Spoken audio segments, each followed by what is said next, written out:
Thank you guys for having me. Thanks Ryan for the very generous introduction. You should know that 500 at least of those 2,000 citations is Ryan's blog that you should really read. It's a great honor to be here. The two most famous psychologists alive in this room, and this is not Ryan yet, but he's definitely working on it. But Lou Goldberg, of course, and Bob Hogan, and it's a great honor to be presenting to both of you and the rest of the audience. I'm really honored. That's Lou's paper is probably the paper on Big Five that I've cited the most in my work. So it's very flattering to have you in my audience today. Thank you for coming, and thank you guys all for coming and having me here. It was an exciting time. It was a tornado warning, though. I must say that it was a much ado about nothing. This just a bit of rain. Great. So I probably don't really have to spend too much time convincing you that you are leaving an enormous amount of digital footprints online. You're carrying your smartphone around. Now I'm actually carrying someone else's smartphone, and this smartphone is constantly recording everything I say, but it's also recording my movements. There's an accelerometer inside, and it can measure how quickly I stand up, how quickly I sit down, how quickly I go around. It can also feel my heartbeat. So just by having your phone somewhere in your pocket, or when you sleep on your mattress, there are apps and services in the iPhone, like let's say Samsung has their own app, and and Apple has their own app, and they would record data such as your heartbeat as measured by your phone.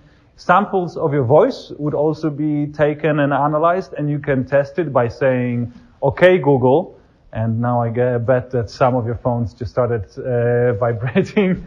It's constantly listening. And of course the story is, well, we do not really record everything you say, but the samples of what you're saying are being sent up to the cloud and analyzed to improve the service. So it's necessary, and it's good because it gives us all of those wonderful devices. Now, use your computer, Facebook, LinkedIn, email. Increasingly, even the most personal interactions are being mediated by computer devices and computer software. Finding a potential partner usually happens online. If I remember correctly, 40% of marriages in the US started online. But then, of course, once you're married or once you're dating, you also exchange. A huge part of your communication is being exchanged through social media, email, instant messaging, and so on. And now, even if and I should probably change the slide to this one, yes. And even if you throw away your smartphone, you can't go about your life without leaving digital footprint. Your credit card is, again, providing credit card companies with digital trail of what you're doing. Your car, good cars, now modern cars will be equipped with capability to record everything you're doing. Your face. You walk around, there are CCTV cameras around, and it's great they are there because this provides us with security and seamless access to buildings and so on. But your face can be recognized, and in this way your geographical location can be tracked. And we are living in an enormous amount of digital footprints every single day. Back in 2012, IBM estimated that an average person leaves behind 500 megabytes of digital footprints every single day. And to help you imagine how much data that is, let's have the following thought experiment. Imagine that you wanted to back up just 1 day worth of data that humanity used to produce back in 2012. You want to print it on letter-sized paper, double-sided, single-lined, Times New Roman, font size 12, with zeros and ones. How tall would be a stack of paper that contains just 1 day worth of data that humanity used to produce back in 2012? 2 feet. Great guess. More than that. More than 2 feet. 20 feet. Great guess. More than that. More than 20 feet. 1 day worth of data that entire humanity used to produce back in 2012. 10,000 feet. More than that. Well, come on, guys. Do we have an accountant in the room, or? What about IT guys? Exactly. 1 million feet. Great. More than that. It would be like from the Earth to the Sun 4 times over. And it's just 1 day worth of data that humanity used to produce back in 2012. And of course, you guys are working hard on producing more and more data. Recently, The Economist estimated that as soon as 2025, an average person will be producing 62 gigabytes of data every single day. And we're going to have more people. It's an enormous amount of data, which brings me to this slide here. Do you guys know what that is? Truck. Great, we're in America. In Europe, and I just showed this slide for the second year now, and in Europe, no one knows what it is. They just don't even know it's a truck. Okay, but beyond this being a 16-wheeler, what's on this truck? No advertising. No advertising. That's good. It's white. It's called Snowmobile for some reason. That's Amazon's response to a portable hard drive.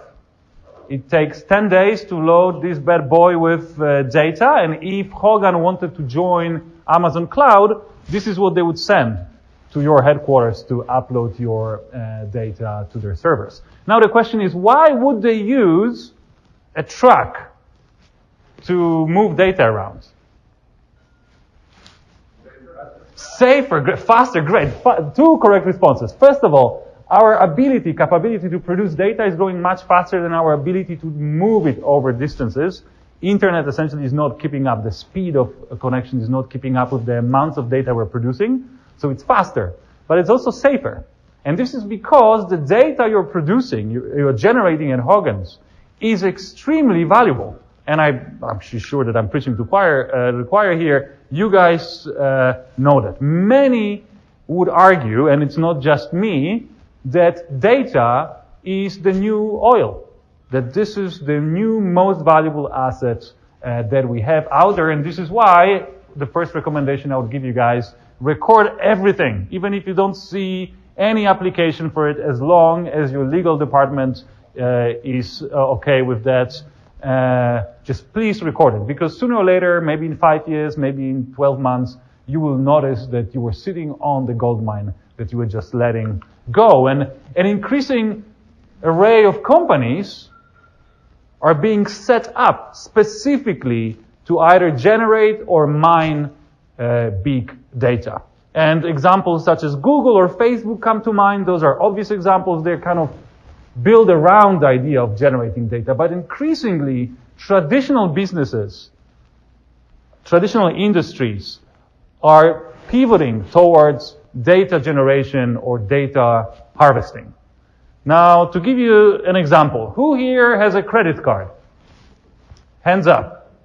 Who here is paying for the credit card every year after, of course, all of the cashbacks that you got?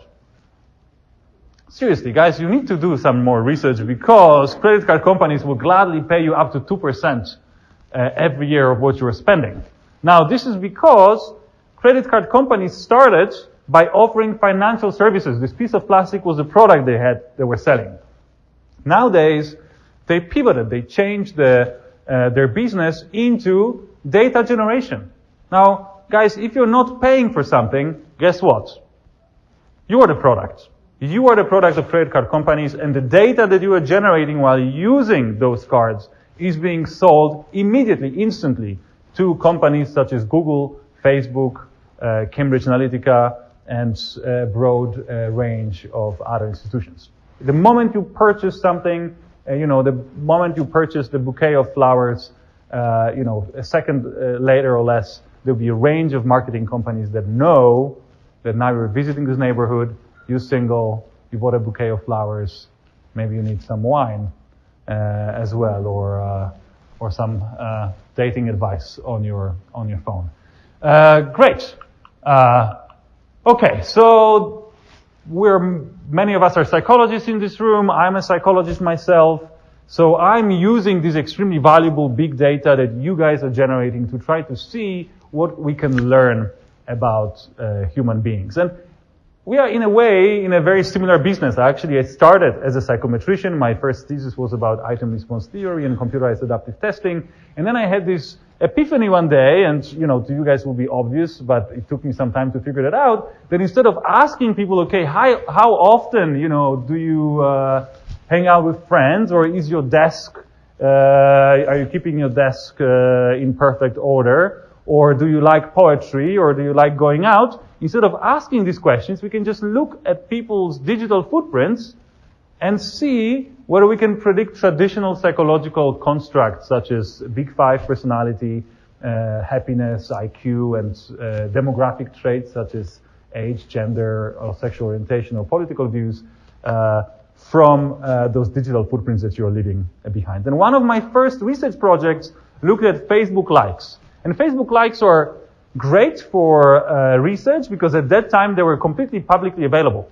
Anyone who was on Facebook had their likes completely in the open, so you could just type in a random number, facebook.com/random number/likes, and it will show you likes of a list of likes of a particular person. And we also had a data set of scores on a bunch of questionnaires from many Facebook users, and permission from them to consent from them to match this questionnaire data with their Facebook profile data. So we thought, hey, let's try to see whether we can take Facebook likes and predict some of their psychological scores and real-life outcomes and demographic traits. And I'll show you a short video that summarizes the results of this study. On Facebook is something most of us do without thinking.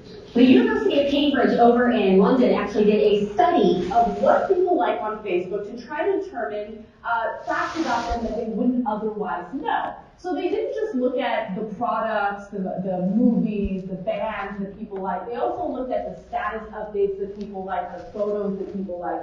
And we were able to draw some really, really interesting conclusions about all of your likes that you're clicking can tell more about you than you might have realized, from your political values to your religion to your gender to your happiness to your age. In fact, some parts of your identity can be predicted with 95% accuracy. Accuracy was low at about 60% when it came to predicting whether a user's parents were still together when they're 21. People whose parents divorced before they're 21 tended to like statements about relationships. Drug users were ID'd with about 65% accuracy, smokers with 73%, and drinkers with 70%. Sexual orientation was also easier to distinguish among men, 88% right there. For women, it was about 75%. Gender, by the way, race, religion, and political views were predicted with high accuracy as well. For instance, white versus black, 95%. The findings of alarmed privacy campaigners fear this research could be used to commercially exploit users. So keep in mind that just because you think you're not revealing a lot of personal details on Facebook, you're still spreading the word to the outside world as well as those online marketers. Volunteers with few friends liked walking with your friend and randomly pushing them into someone or something. Hey, it's not their fault they don't have friends. Everyone they know keeps getting randomly pushed into traffic. High IQ corresponds to liking Mozart, science, and the Colbert Report.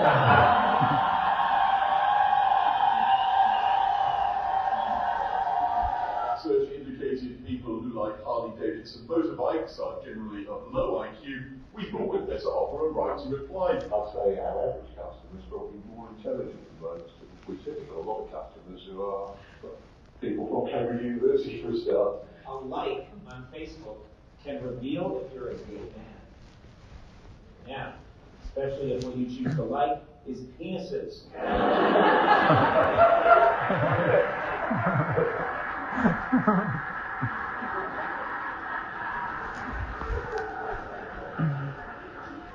That's my wife walking in. I'm like, oh! It's a joke. By the way, don't be an idiot and think that if somebody clicks on Voice of the Musical that they're gay automatically. Or they clicked on Harley Davidson, it's stupid automatically. Ironically, that would make you stupid. So as you guys can see, those seemingly innocent types of digital footprints. Now, no one really likes penises on Facebook, nor nothing else overly intimate. You like, a photo of your, cousin's wedding, or a quote that someone posted, or maybe a book or a restaurant. Those are not extremely intimate or revealing types of signals. And yet, just by looking at someone's Facebook likes, you can predict a very broad range of their scores on psychological questionnaires or real psychodemographic outcomes. And now, An interesting point here is that essentially the data that is visible in the surface, the fact that you liked Harley Davidson, the brand, is just the tip of an iceberg. But now if you apply predictive models, linear regressions or Goldberg's equation or some machine learning or AI, which is just essentially a glorified linear regression, you can essentially extract much more information from this data. So now the question is, how does it work? And I have this equation here that we'll go quickly through. But before we jump into it, let me just give you one practical example. So imagine you have this anonymous Facebook user. You know nothing about them, apart from the fact that they liked Hello Kitty, the brand. Can someone guess what would be this person's age and gender? Girl? Young female. So judgmental. In fact, this retired Japanese gentleman has the largest collection of Hello Kitty toys in the world, but in general, you're right. When you look at Facebook Audience Insights, this is just a platform provided by Facebook that gives you insights into who likes what. You can see that 99% of people who liked Hello Kitty were women. And you can also see that young women are overrepresented in this audience. Okay, would they work in sales or in the military? Sales, great. So judgmental and so accurate again. Would they use a PC or an iPhone? Great. Self-respecting Hello Kitty fans don't even know what a PC stands for. So as you can see, you can essentially take just one single digital footprint and make a broad range of accurate predictions. And you don't really need to be a computer scientist, an algorithm, or even a psychologist, most likely. This is just essentially, those are accurate intuitions. Now, in real world, those predictions are more accurate. Wrong. They're more accurate as well, but also more difficult. This is because only few types of digital footprints, are as revealing, as skewed audiences as Hello Kitty. So for example, if I told you that this anonymous user liked Forrest Gump the movie, you would have much more difficulty guessing what the gender was. Why?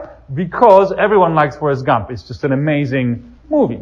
But now if you look a bit more closely, you can see that, look, 55% of all Facebook users are women, but only 48% of people who liked Forrest Gump the movie are women. Meaning that there is some bias in the audience of Forrest Gump. Essentially, males tend to like Forrest Gump more than females. Which essentially means that if I reveal to you that this anonymous user liked Forrest Gump the movie, you will get some signal about their personality. You would be able to update your beliefs. And of course, if you're an algorithm, you can aggregate information from tens or hundreds or millions of digital footprints that we all leave behind every single day to arrive at a very accurate prediction. And now the question is, so how accurate those predictions can be? So what you can see here is a plot showing you an accuracy of predicting scores on a big five-factor model of personality questionnaire, the proxy for IP proxy for NeoPIR. So what we did essentially here, we took about 60,000 people, we got their scores on 100 item long IP questionnaire, and then we trained models on their Facebook likes predicting these scores. And what you can see here is how many likes we revealed to an algorithm versus how accurate was the prediction, here expressed as a correlation coefficient essentially. So we can see a few things here. First of all, openness seems to be very nicely expressed in Facebook likes. You can see the prediction is much better than for the remaining traits. But you can also see that this is a 300 like mark here, that given 300 likes, those predictions are already pretty good. You know, retest reliability of some of those scales in our sample was between 0.75 and 0.85, so we're kind of very close to the retest reliability of the scale itself. And now another way of looking at it is to compare those accuracies with the accuracy of another approach to measuring psychological traits, accuracy of cross ratings. So what we also did, we had friends and family members of our participants essentially fill in a short version of IPIP questionnaire in their name. So essentially a 360 or cross ratings. And now the question to you guys, how many likes do you need to reveal to an algorithm for it to be as accurate as your work colleagues were when predicting your personality scores? Pardon? 50. You have great work colleagues. They know you very well. And for most of us, it's just 10 Facebook likes to reach the accuracy of correlation of 0.27 on average. Now, friends and family members, you need around 100, 150 likes. And the most accurate of human judges, spouses, you need around 250 Facebook likes for the algorithm to outperform your spouses when predicting your answers to a personality questionnaire. Now, this is really upsetting, or it should be upsetting to anyone here who has a spouse or anyone here who is a personality psychologist, because it essentially means that those seemingly innocent pieces of information, liking the picture of your cousin or a book or a movie, essentially enable algorithm to know you pretty damn well. Okay, so what types of data can be used to reveal your intimate traits? Facebook likes, but also, let's say, history of geographical locations. What you can see here is 1 day of my life according to my Google Maps location history. Now, first of all, just by looking at the history of my GPS locations, you know when I get up, you know when I go to work, you know when I go home, you know what time I go to sleep. So you already get quite a lot of basic information about me. But now you can overlay those GPS coordinates with some metadata, like a map in this case. Now when you do that, suddenly you know my address, you know where I live. If you know where I live, you know what's the value of my property. You can go online and check how much mortgage I still have on it. You know where I work, so you know what I do. You know what my salary is. You know where I go to eat, which gives you my taste, but also my estimate of my income. You know that I drink beer. There's nothing else but beer in the nut house. But now you can put another layer of metadata on top of it. Right? So you can also add information about other people's locations in the geographical space. Now when you have this information, you suddenly know whom I'm dating, whom am I meeting with, whom am I working with, who went for a beer with me in the evening. Now, if you add to it a bit of what we know about psychology, such as homophily, suddenly you can extract from it just if you know political views or religious views or something about people I hang out with. Now you can start propagating those properties over the social network, which we created by looking at the overlapping geographical locations. And suddenly you know my religiosity, my political views, my sexual orientation, essentially virtually, you can extract virtually any type of intimate information. It is just from the history of the GPS coordinates. Your playlists, and of course, everything you say at home or around your phone can also be recorded and used to measure your intimate traits, your text of your emails, both personal and professional ones. And those methodologies that I'm talking about are not just limited to psychology labs or computer science labs. There are well-known examples of online tools such as IBM's Watson, where you can upload a sample of text, your own text or your customer's text or your client's or one of the people that they're coaching at text. And IBM Watson, I think this model, at least last time I checked, was based on Pennebaker's Lux dictionary, will give you a fairly accurate estimate of their psychological profile. And finally, the CCTV cameras. Now, Some people say, well, I'm really paranoid and, I will just leave my phone at home and I don't use the credit card and I don't have Facebook account and whatnot. And first of all, your life is miserable if you're one of these people. I'm really sorry. Those are wonderful technologies that make our lives more easier, more convenient, more connected, and so on. And if you have a lot of free time, then maybe you can have someone print your emails and tell you how to get from point A to B. But if you're a single mother working 2 jobs or just a mother, I just stayed with Brian, and he's very impressive he impressed me by how he manages 2 children. If you're Ryan, you need, actually doesn't use Google Maps, but let me just say it. You could benefit from Google Maps. It would save you a lot of time. The bottom line is, we cannot really get rid of those technologies. But even if you somehow did, guess what? There's still a lot of sensors, such as cameras, are spread around and are going to be tracking you and recording data about you. And now, if you ever touch the internet for longer than a few minutes, or any of your friends is using the internet, then probably your picture is online. So now, even if you do not leave any digital footprints, now your friends are leaving digital footprints in your name, and one can just recognize your face on a street, and boom, again, Facebook, Google, and Amazon can have data on you. But imagine we're in a coma for the last 20 years, or 30. There's virtually no digital footprints describing your behavior in the digital space. And now the CCTV camera can take a picture of your face, looks you up online. There's absolutely no data, no information about you.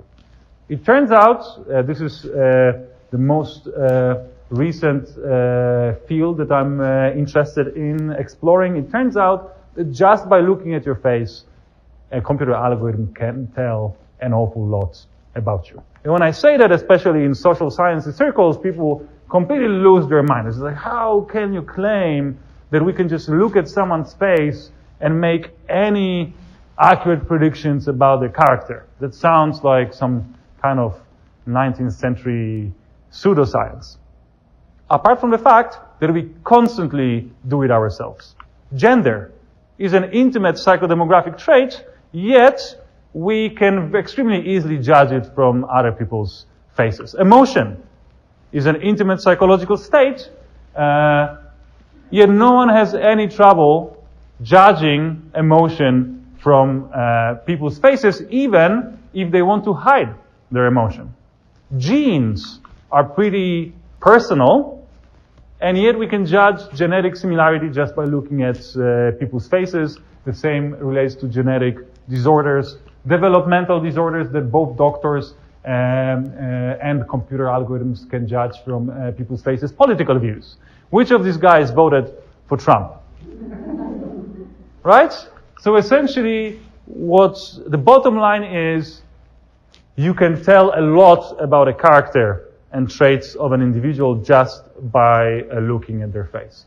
And this is because there are 3 sets of mechanisms that link your face with your psychological traits. First of all, your face affects your psychological traits. And let me just give you one example here. There are many mechanisms that have been identified that link your facial, essentially create this pathway from your face to your psychological traits. But let's just talk about facial attractiveness. If you were lucky enough to be an attractive baby, your mom would have smiled at you more often. Children in preschool and school would want to spend more time with you, would be invited to parties, then you would get promoted more easily and get a higher salary. Now, over the years, this constant positive feedback that you're receiving from social interactions would translate into higher levels of extroversion. Now, interestingly, it also would translate into higher levels of political conservatism.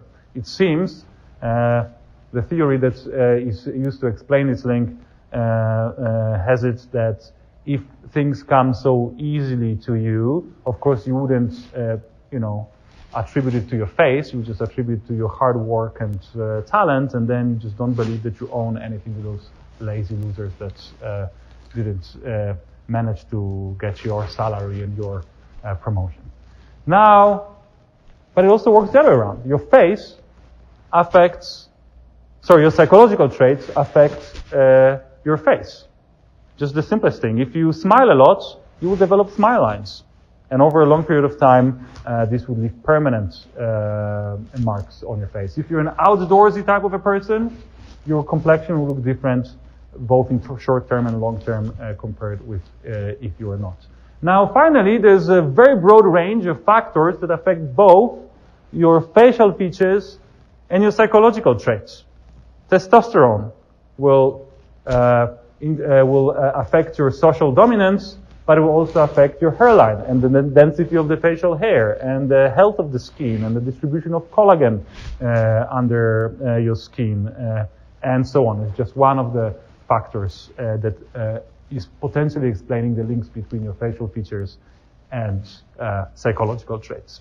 So now, having said that, and having also given you some examples of traits that we can relatively easily judge from people's faces, there are some other traits that we're not that good at judging. So what you can see here is two faces of famous psychologists, female psychologists. One of them has been here a few weeks ago, so it's not going to be a fair experiment because you have some background information here.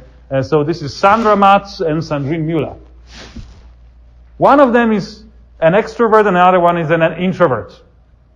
Can you guys guess which one is which one? Who thinks that Sandra here is an extrovert? Hands up. Who thinks that Sandrine here is an extrovert? Hands up. Well, roughly half-half, and this is what studies show. People on average would have 54% accuracy on the task like that, meaning that it's not random would be 50-50, that you have some accuracy when judging extroversion from people's faces, but his accuracy is really low. Sandra, I thought Sandra was here, so I thought it would be an obvious question. Sandra is an extrovert here. Great. So essentially, humans cannot easily judge character from personality from other people's faces. Now, there are two potential explanations. Either your personality is just not visible, perceptible from your face, or maybe the human brain did not evolve the capability to either perceive or interpret the signal that perhaps is written on your face as clearly as the information about your gender. It's just that maybe we just didn't learn how to do it. And now let me prove to you that this is the latter. What you can see here is 10 images of introverts and 10 images of extroverted females. 10 introverted females, 10 extroverted females. They were overlaid on top of each other. No computer science magic, just 10 images on top of each other. Now, no one in this audience would have any trouble guessing which of these groups is extroverts and which is introverts. Right? Look, extroverts, different facial expression, are smiling, have much more makeup. Introverts wear glasses, not smiling, hair that is not dyed, and a less fashionable hairstyle. You have dyed hair. If you looked at larger image, you would also see that extroverts tend to have more revealing clothing. When you look at images taken in the lab, those are images from social media, but we have collected 600 images of introverts and extroverts in the lab, and it turns out that also the facial morphology is different, which hints potentially, those are not experiments set up to make those conclusions, but we can clearly see there is a difference in jaw outline and the shape of eyebrows and nose and so on. So there's some differences in your facial morphology, which actually points towards potentially developmental factors and prenatal androgen levels. In this case, essentially it seems that introverted women seems to have slightly more masculine faces. Now, those differences are not Hello Kitties. Those are Forrest Gumps. Meaning, the fact that you have a broader face or wear glasses does not automatically make you an introvert. But it changes the probability that you're an introvert by few tiny percentage points. And if you're an algorithm, you can essentially look at the face, you can extract hundreds of thousands of such little tiny giveaways and arrive at an extremely accurate prediction. It turns out that the accuracy of a simple algorithm trained on a laptop would be comparable with the when predicting personality scores is comparable with the accuracy of your work colleagues. So the correlation is around 0.25 when predicting personality scores, just given one image. Now a question to you guys. One thing that you may have noticed is that introverts have nostrils and extroverts have no nostrils. Does anyone, apart from Ryan, know why extroverts have no nostrils? Great. If you have to remember just one thing from this talk, extroverts know how to take great selfies, and if you want to take a great selfie, you need to raise your camera above your head, then your face looks much better. Great, wonderful. And again, those methods, those findings are just not just limited to psychology labs. They are online established platforms such as Microsoft Cognitive Services or Face++ that essentially would take images of faces and give you scores, predictions of gender, age, but also psychological traits and states. So now the big question is, so what? Now, if you have not been in the coma for the last 30 years, you probably know that the world is changing really quickly to some extent thanks to those predictive models. You may have heard about Cambridge Analytica that used this type of predictive modeling to psychologically profile every single, they claimed that they profiled every single American. That's probably not true. Not everyone has Facebook likes, but more than 200 million people were in their database, and then used it to customize, personalize the communication on Facebook they were sending out to them. They worked for Ted Cruz at the beginning, but then switched to Donald Trump.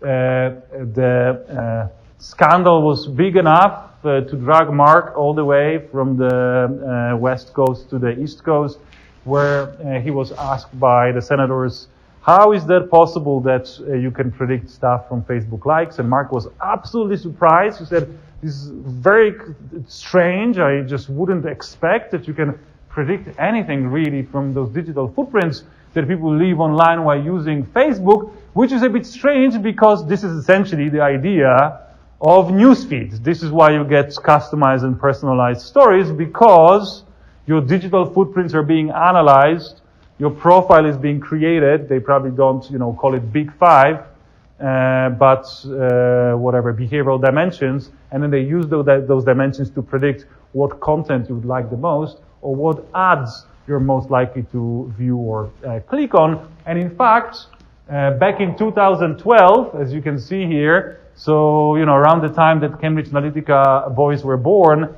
Facebook itself patented a technology on how to turn Facebook likes into accurate predictions of people's personality. Which brings me to this one last set of slides.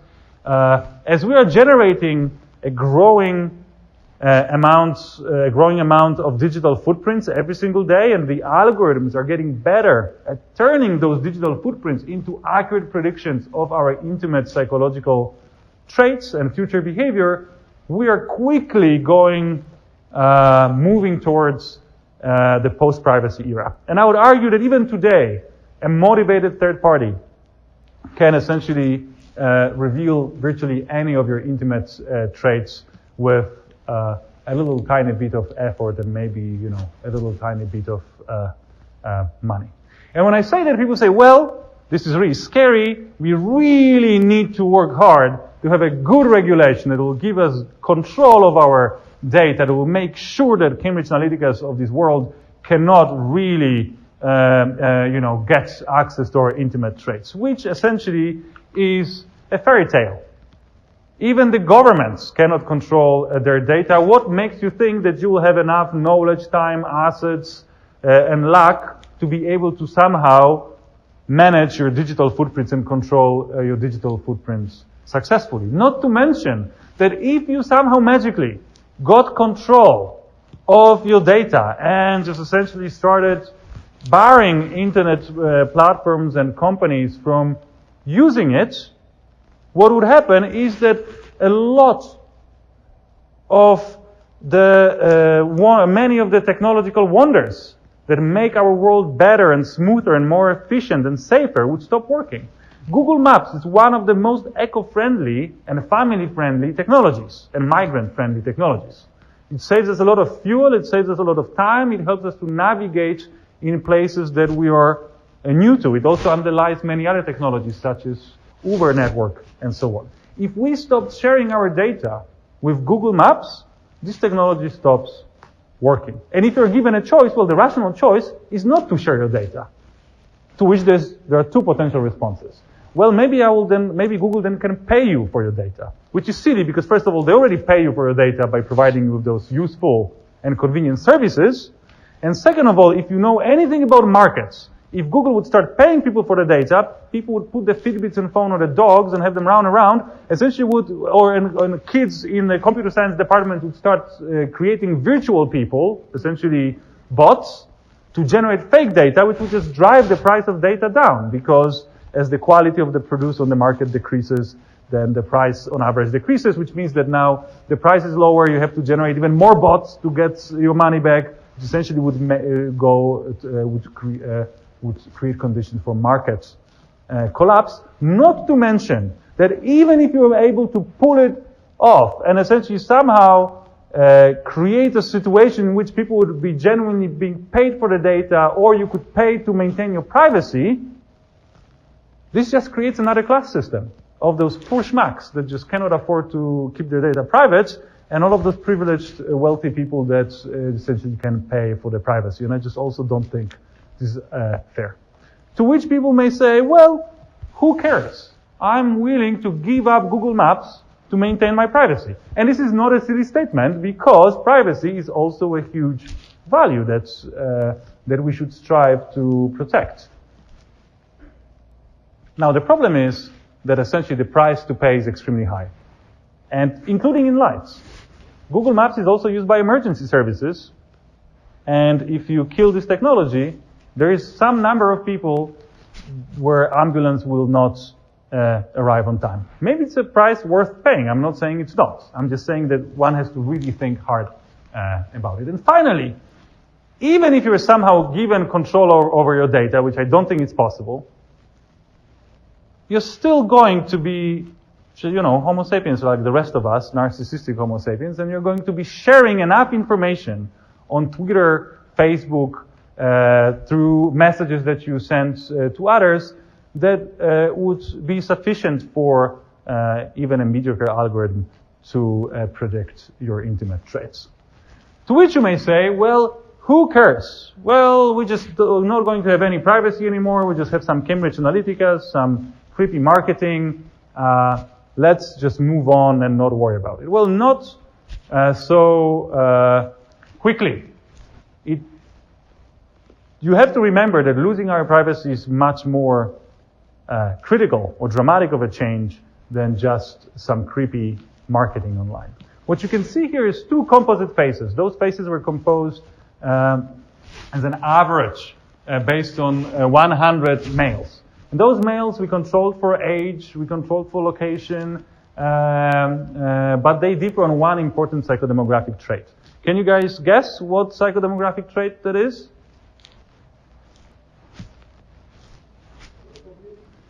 We controlled for that.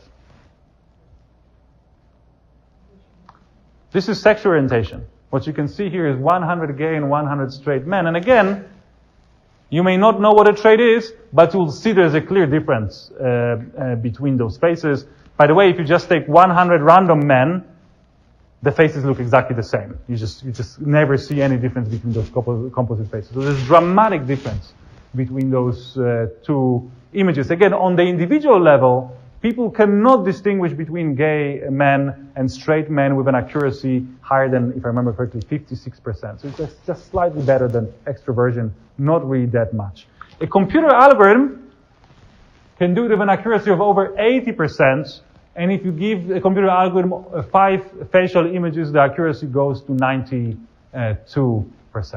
which if you combine it with this map that shows you where the government is going to kill you if you're gay, proves that losing our privacy is not just some creepy marketing, but it's literally a matter of life and death for many people around the world. And sexual orientation is just one of the examples of intimate traits that, if revealed, can get you in real trouble. Think about your religious views. And not only in Saudi Arabia. Think about, inner cities in America in many places. The same relates actually to political views and sexual orientation and so on. And I have this oddly appropriate slide here. And the story here is that I'm not against privacy regulation. I see myself as a person concerned with privacy. A lot of my research relates to privacy. I work with policymakers and governments all around the world trying to help to shape the right policies protecting privacy. But I'm worried that this creates an illusion that if we just vote for the right politician and put the right laws in, that somehow we'll just go back to the good old times when our privacy was given. And it's a bit like with tornadoes. We can all here agree, most of us at least, that we should delegalize tornadoes today. We can all agree on that. It won't stop them from coming. It's the same with the privacy. We can all agree that it's great to have our privacy, and we should all make invasions of privacy illegal, but it won't stop companies and governments from invading it. And you can regulate Facebook and Google, but good luck regulating other countries' intelligence services or startups that have nothing to lose. So I essentially hope that we can move on from just discussing the right privacy regulation to thinking about how to make sure that our post-privacy world is still a habitable and safe place to live for everyone. And I should stop here and open the floor to questions. Thank you, guys.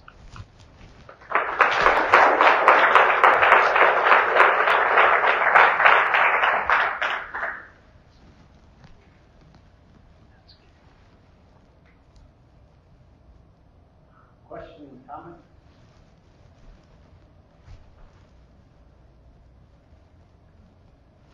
Sorry?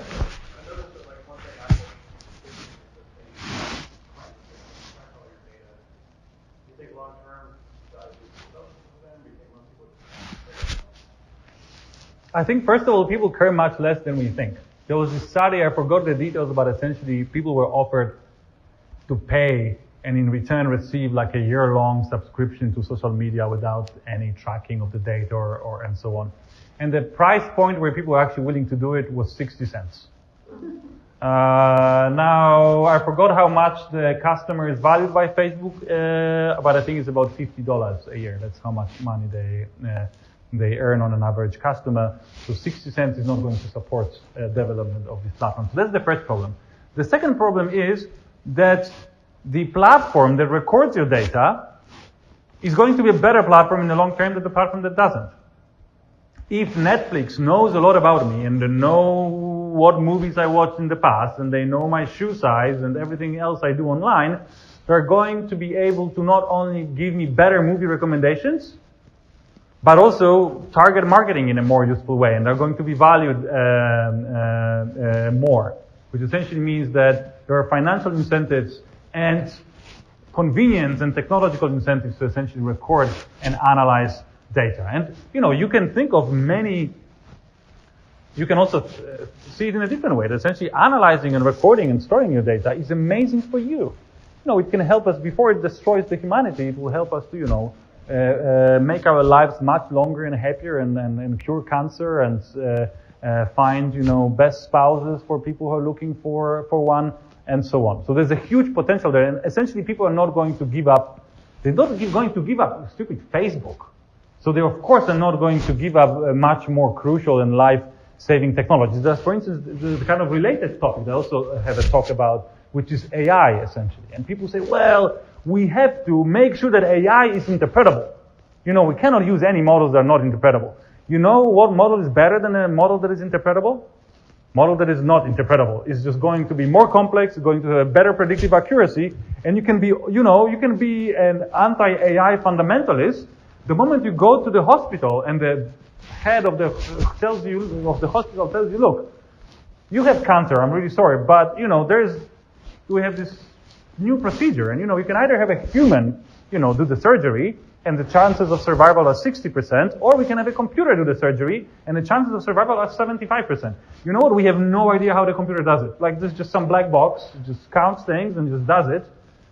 And I bet that very few people would still choose, higher risk their lives over interpretability of the AI. Which brings me to another extremely interesting topic, which is increasingly we have algorithms writing our laws and setting our policies. Now think about this. Controlling for everything else. If you have two politicians, and those politicians are exactly the same, the one that follows the advice of the data scientists more in the election campaign, and data scientists are not really making those things up. Essentially it's AI or machine learning, or statistics telling the data scientists what to do. The one person that follows this advice more to the letter is more likely to be elected, controlling for everything else. Now, so essentially it means that over time, people who are listening to AIs more are going to be in power more. Now, when they're in power, guess what? Those who listen to their AIs more, we actually call it evidence-based policy. And all the developed countries pride themselves on essentially implementing evidence-based policies, meaning policies that were designed by machine learning algorithms to maximize some functions. So now the politician who is going to listen to those algorithms more is going to have happier populations and higher chances of re-election, meaning that we have this evolutionary process that the humans that follow the advice of an algorithm they cannot understand more are going to be more successful, which essentially means that increasingly our societies are going to be run by algorithms. And when you say, this is science fiction, this is not science fiction, this is few thousand years old. Think about this, law is an algorithm. If this, then that. And we insist in the Western countries, we insist, no one should be above the law. Because we know what happens when people suddenly get to be above the law. Which essentially translates into, no one should be above an algorithm. And it brought us thousands of years of peace, increased chances of peace, and increased chances of well-being, and increased chances of prosperity. And essentially I'm thinking, and look, law is also not interpretable. We train people for years and pay them too much money to interpret the law for us. And they also struggle. And then we have, people voting on, juries on things, right? So those algorithms are already black box algorithms. Now, my worry is, and my hope, because I'm both excited and a bit scared about this, is that essentially the future is very much like this. They will be ceding more and more responsibilities to black box algorithms that will be making decisions in our name, and whatever we feel about this, we'll quickly notice that societies that do that are more peaceful and more well off, and this is the end of those black boxes making decisions. We just cede it to other black boxes.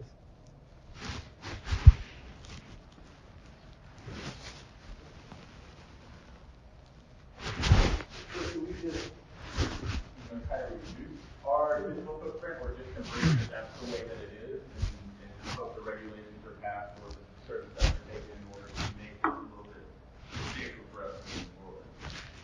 It's a great question, and many people choose essentially path of reduction of their digital footprints. And I would say that if you live in Saudi Arabia today, that's probably and if you may wonder about whether your traits, such as you're being an atheist or you're being gay, and you live in Saudi Arabia, then probably reducing your digital footprint is what you should be doing. But I would actually argue that if you are able to afford losing your privacy, it's probably your ethical duty. I believe it's my ethical duty to lose my privacy as much as possible. Because in this way, you're paving the way for the future generations and people that live in places like, inner city Chicago or Saudi Arabia that essentially cannot afford losing their privacy. And it's not a new phenomenon. Harvey Milk argued that if you can afford to come out with your sexual orientation, I'm not mean financially, but financially as well, but socially as well, you should immediately do this because you will drive social change, remove taboo subjects, and years later the society will change as well. And we have seen the effects of it, and we also have seen that Harvey Milk actually paid the highest price for following his own advice.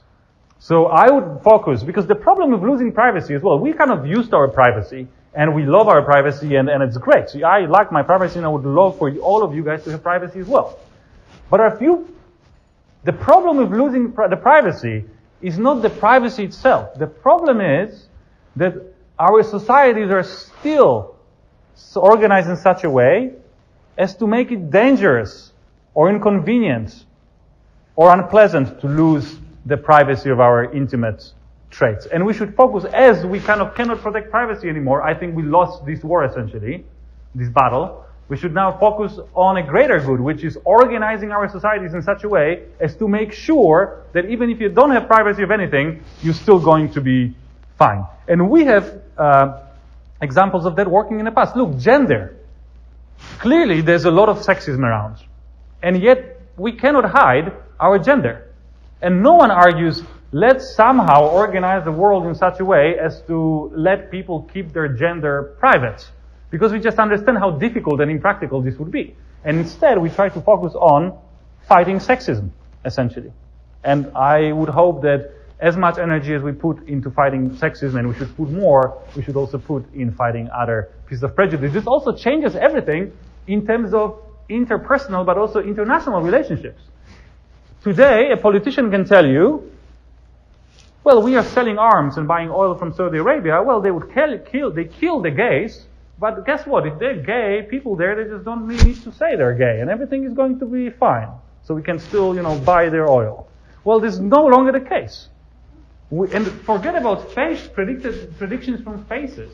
Predictions from faces are sexy. People like kind of non-psychologists kind of think, oh my God, now you can predict everything from faces. Who cares about faces? You can predict stuff from people's Facebook likes, text messages, playlists. The prediction accuracies are higher, and this signal is easier to analyze than faces. Who cares about predicting stuff from faces? You can predict stuff from Facebook likes. So people in Saudi Arabia already have no choice on whether they keep their sexual orientation private or not. And it should really change how we think about interacting with other countries, religions, and groups of people in order to protect the vulnerable minorities there.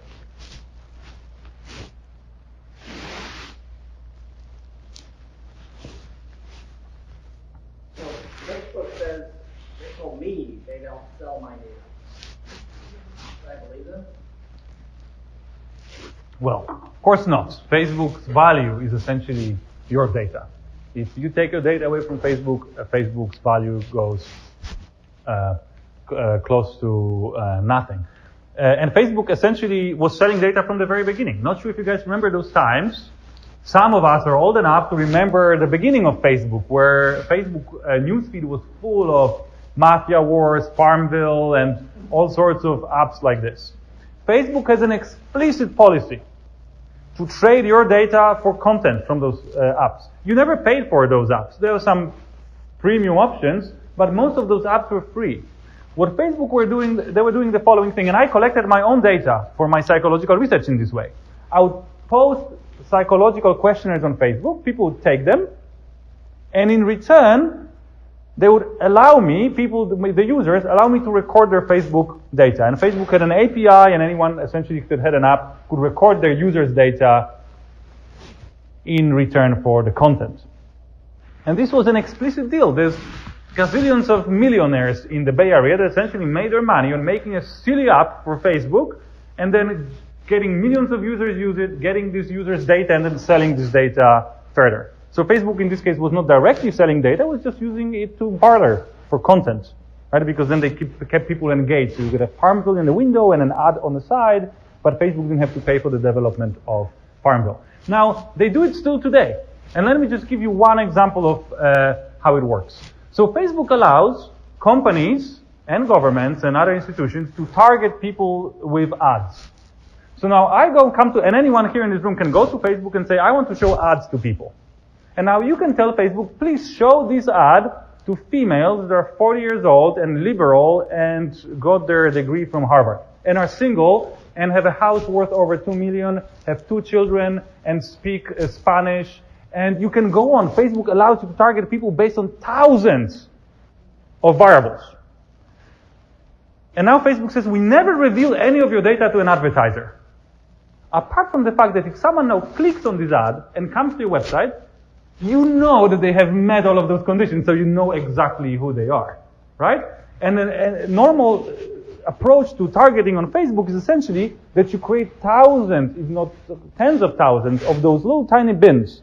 Women, men, liberal, conservative, young, all blah, blah.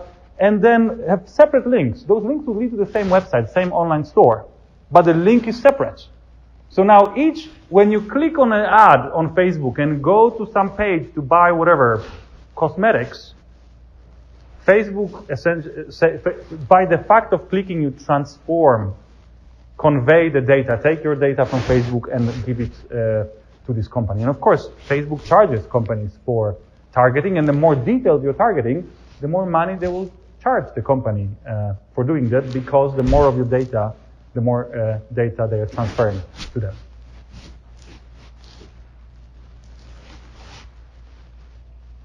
Which, by the way, just one point, is also a way to potentially, sorry guys, I'm probably running over time, but it's an interesting way of how one can use psychology here.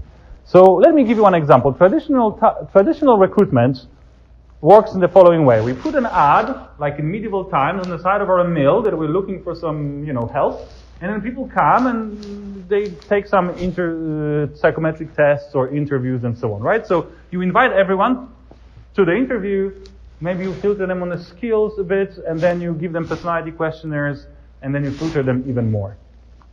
So this is a traditional approach. That's what you are helping companies to achieve at the moment. But you can change this game. Because you can predict personality from likes, but you can also predict likes from the personality. So if someone comes to you and says, hey, I want to find some extroverts. What you can do, you can reverse the model and identify a group of 100 Facebook likes that extroverts are likely to click, and then show an ad for a position for an extrovert just to these people. So essentially, you don't even need to psychologically test them anymore, because the only people who seen an ad were people who likes that only extroverts like. And of course, forget about just extroversion. You can do it on a very broad range of different traits. So then instead of inviting everyone for an interview or a psychometric test, you can just invite people that match the profile. So essentially, you can do personality-based targeting to invite people for jobs and save your customers a lot of money and potentially make a lot of money for Hogan. All right, well, thank you very much. Thank you.